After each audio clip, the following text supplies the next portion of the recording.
Olá, sou Felipe Peixoto e estarei com você nesse estudo sobre carreira técnica em transações imobiliárias.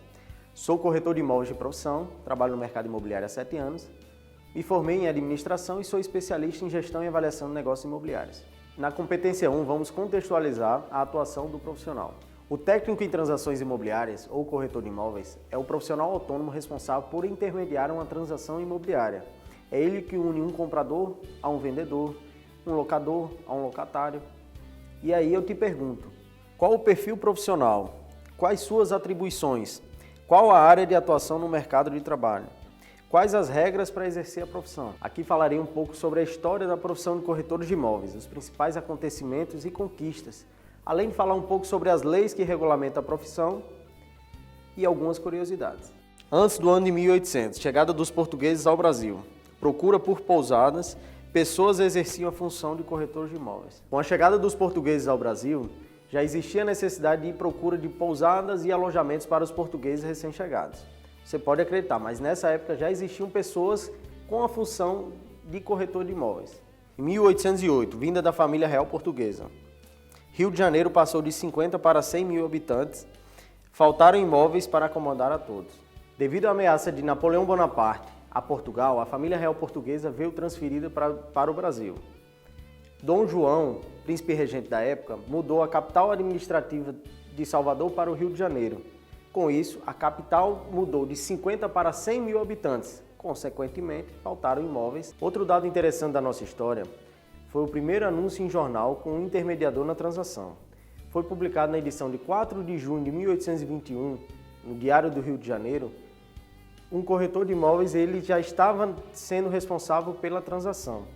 O corretor de imóveis nessa época, ele sempre tinha a profissão como secundária, pois ele sempre tinha um ramo principal atrelado a isso. 1890 a 1920, crescimento industrial de São Paulo. Primeiras vilas na cidade de São Paulo. No final do século XIX, São Paulo recebe mais de 200 mil pessoas.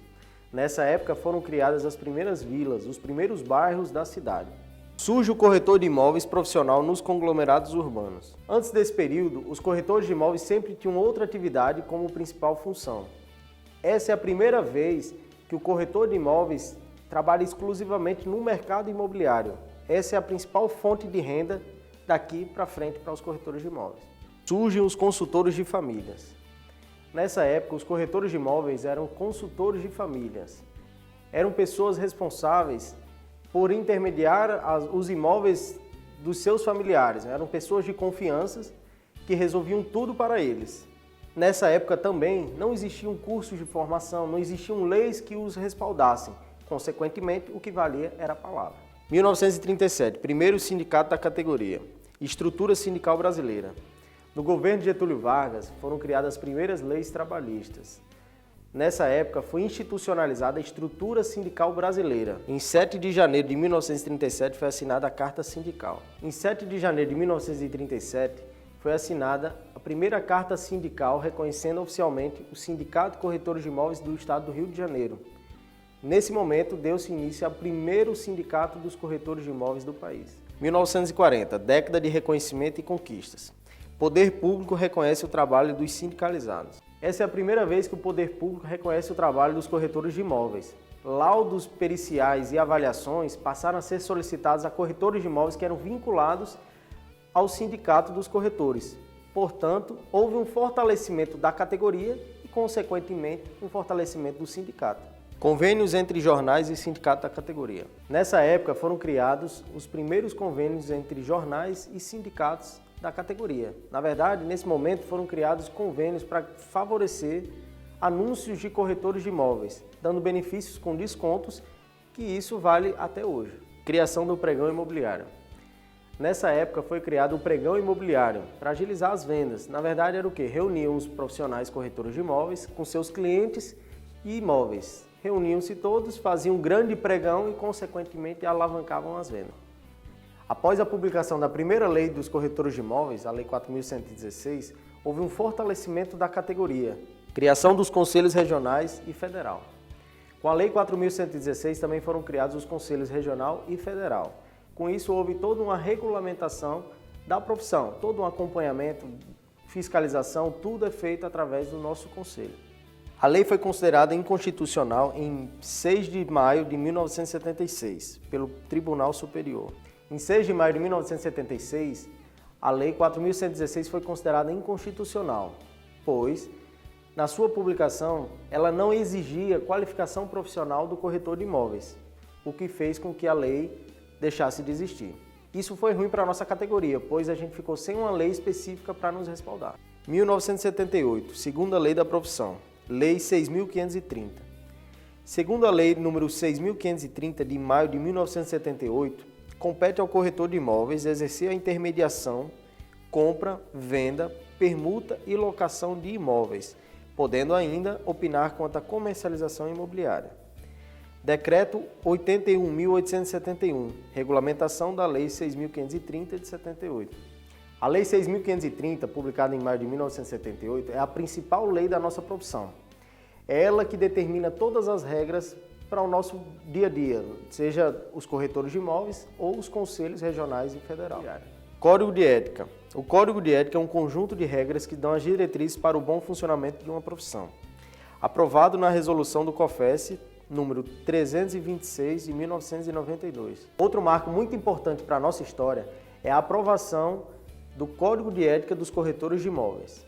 O Código de Ética ele é importantíssimo para dizer o que pode e não pode ser feito no exercício do profissional. Agora vamos assistir um vídeo que fala sobre várias mensagens sobre ética, determinação, que se enquadram como profissionais autônomos e, claro, é o nosso caso como corretores de imóveis. Gestão de carreiras. Hoje, na era do conhecimento, com tanta tecnologia disponível, quais são os desafios que os profissionais enfrentam junto ao mercado de trabalho?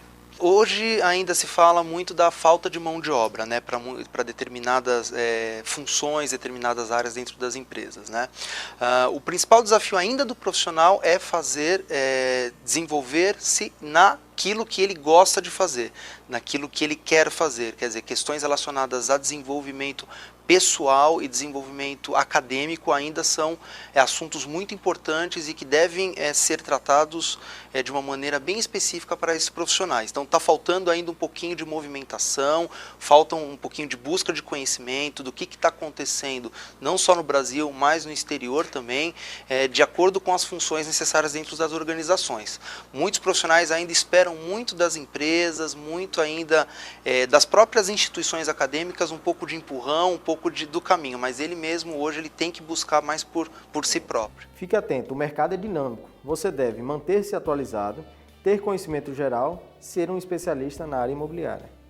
O corretor de imóveis ele precisa estar sempre atualizado. É importante ele saber sobre tudo o que acontece ao seu redor. Mercado financeiro, mercado de ações, política, economia, às vezes até um diferencial, por exemplo, ele saber sobre culinária, é um fator que vai favorecer para que ele feche uma venda de um imóvel que tem um espaço gourmet, por exemplo. Então, assim, é sempre interessante o corretor de imóveis também ter um conhecimento geral sobre tudo. Claro que, principal de tudo, ele precisa ser um especialista na sua área. Não adianta também você ser bom de papo, você saber conhecer sobre vários outros assuntos, conseguir levar o cliente num bom relacionamento, mas ao mesmo tempo, quando chegar no vamos ver, que é a parte imobiliária, que você deve ser um especialista, você pecar. Então, assim, você tem que ter um conhecimento geral sobre tudo, mas ao mesmo tempo você precisa ser um especialista. Busca da satisfação do cliente. Primeira moradia, moradia provisória e rentabilidade financeira. A busca da satisfação do seu cliente é obrigação de qualquer profissional autônomo. O corretor de imóveis ele tem a obrigação de saber e sentir qual é a necessidade do seu cliente. Por exemplo, se o cliente tem a necessidade de um primeiro imóvel, não adianta, por exemplo, eu estar querendo vender um imóvel bem acima do seu orçamento. Eu tenho que sentir, numa entrevista com o cliente, saber exatamente qual é a necessidade que ele está tendo. Se a moradia é o principal fator para ele, eu tenho que tentar viabilizar ao máximo e ver as ferramentas que eu posso utilizar para proporcionar isso ao seu cliente. O corretor de imóveis ele tem que ter a sensibilidade quando ele estiver negociando com o cliente. Por exemplo, o cliente tem a necessidade de morar de imediato e ele não tem condições de comprar. Nesse caso, só resta a alternativa dele alugar esse imóvel. Consequentemente, não adianta eu estar querendo empurrar para ele comprar um apartamento, uma casa, enfim. O foco do corretor de imóveis vai ter que ser em locação. Então eu vou ter que satisfazer a necessidade do cliente na entrevista. Eu vou sentir dele o que ele precisa.